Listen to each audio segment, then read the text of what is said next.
Imagine a vast and beautiful land, rich in resources, thriving with cultures and teeming with life.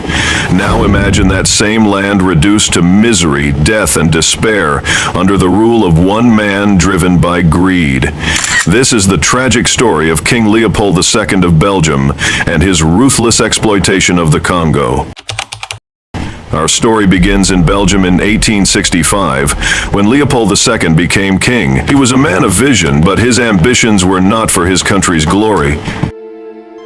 Belgium itself was small and uninterested in colonial expansion. Instead, Leopold sought personal power and wealth, and he set his sights on Africa. During this period, European nations were scrambling for control of Africa, carving up its lands and exploiting its people. Leopold wanted a piece of the pie, but unlike other colonial powers, he didn't have government backing. So, he took a bold step. He decided to claim a colony as his personal property.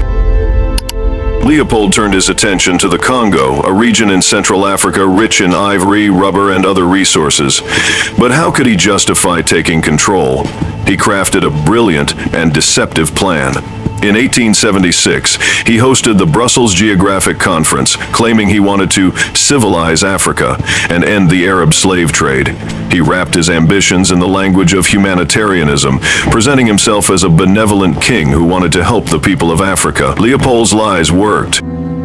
In 1885, at the Berlin Conference, a meeting where European powers divided Africa among themselves, Leopold was granted control of the Congo. However, this wasn't an ordinary colony. It was a private enterprise. The Congo Free State was owned entirely by Leopold, not the Belgian government.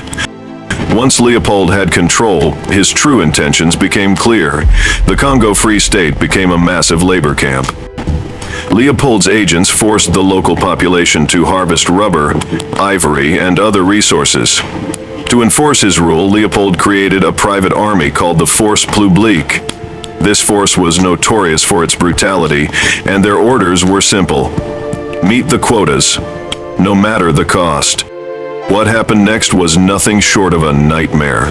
Villages were raided, and men, women, and even children were enslaved. They were forced to extract rubber from the jungle under horrific conditions.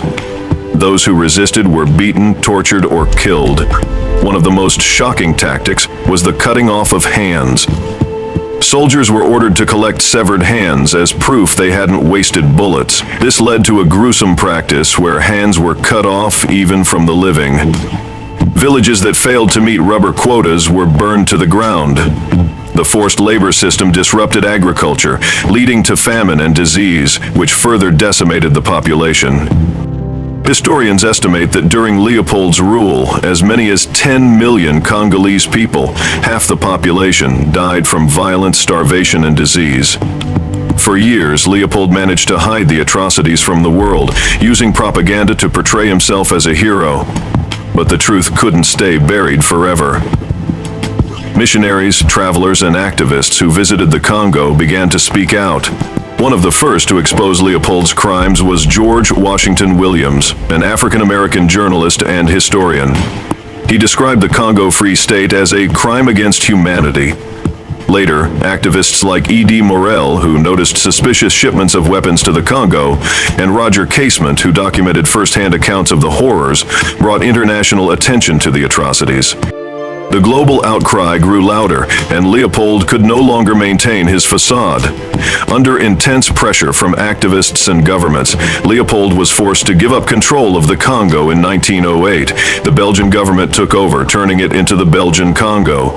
While the exploitation continued under Belgian rule, the end of Leopold's personal reign marked a turning point. Leopold himself died in 1909, leaving behind a tarnished legacy. Though he modernized Belgium with wealth extracted from the Congo, his name became synonymous with greed and cruelty. The story of King Leopold II and the Congo is one of the darkest chapters in colonial history. Over 10 million lives were lost, countless families destroyed, and a once thriving region was left scarred. Today, the memory of Leopold's rule continues to haunt Belgium and the Congo. In recent years, protests and movements have called for a reckoning with this history. Statues of Leopold have been defaced or removed, and many demand acknowledgement of the atrocities committed. This story is a powerful reminder of the horrors that can arise when greed and power go unchecked. It is a lesson that we must never forget, so that such tragedies may never be repeated. Thank you for joining me in exploring this harrowing tale. If you found this story thought-provoking, don't forget to like, share, and subscribe to the channel for more deep dives into history. Let's keep the conversation going in the comments below. What do you think about Leopold's legacy and how we remember history?